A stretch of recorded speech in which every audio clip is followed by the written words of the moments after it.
بسم اللہ الرحمن الرحیم۔ السلام علیکم۔ اسلام میں مرد کو 4 شادیوں کی اجازت ہونے کے باوجود شادی عمومی طور پر ایک ہی کی جاتی ہے، لیکن بعض علاقوں کی روایات کی وجہ سے کثیر الزواج کا رواج بھی ہے۔ لیکن ایک پاکستانی لڑکی نے تو حد ہی کر دی، جس نے محض 18 سال کی عمر میں 2 ماہ کے دوران ہی 12 شادیاں کر ڈالی۔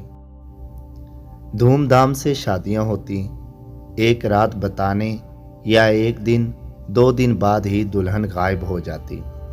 بیچارے شوہروں کی زندگی کی ساری جمع پونجی لے کر غائب ہو جاتی، جس کی وجہ سے انہیں زندگی کا سب سے بڑا جھٹکا لگ چکا ہوتا تھا۔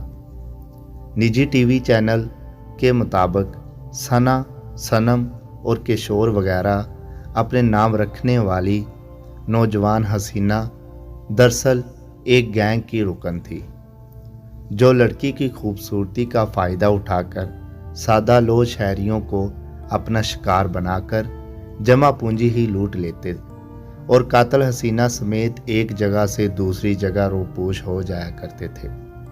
تقریباً ہی تمام شادیاں جولائی اور اگست کے درمیان میں ہوئیں۔ صرف یہی نہیں بلکہ دلہن کے گروہ میں جیلی ماں باپ اور کرائے کے بہن بھائی بھی موجود تھے۔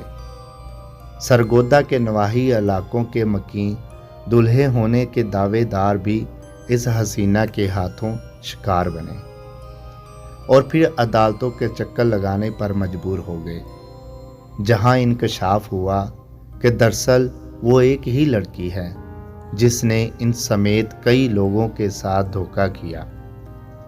ایک دلہا اللہ دتا نے بتایا کہ اسے اپنی عمر تو یاد نہیں، لیکن وہ 118 شمالی کا رہائشی ہے۔ اس کے پاس ایک بابا آیا تھا جسے اس نے رشتے کا بولا تو بابا جی نے کہا 4 سے 5 دن میں شادی ہی کرا دیتا ہوں۔ شادی سے پہلے لڑکی کی تصویر دیکھی تو وہ پیاری لگی اور فوری ہاں کر دی۔ پھر کہا گیا کہ شادی سے پہلے 2 لاکھ روپے دینے پڑیں گے، کیونکہ مجبوری بن گئی ہے، اور دلہن کا بھائی کسی لڑکی کو بھگا کر لے گیا، پیسے دے کر صلح کرنی ہے۔ ایک سوال کے جواب میں اللہ دتا نے بتایا کہ دین کالونی بارات لے کر گئے تھے اور دلہن کی طرف سے بھی کافی فیملی تھی۔ ایک بیٹھک میں نکاح ہوا اور کھانے کے بغیر چائے پانی دیا، اور پھر ہم دلہن کو لے کر گھر آ گئے۔ 2 دن رہی اور 2 دن بعد دادی کا ایکسیڈنٹ بتا کر چلی گئی۔ 2-3 دن بعد فون کیا تو لڑکی کی والدہ نے کہا کہ ابھی نہیں آ سکتی، جب گھر آنا ہوا تو آپ کو بتائیں گے۔ اور پھر انکشاف ہوا کہ دلہن 2 تولے سونا بھی اپنے ساتھ لے جا چکی ہے۔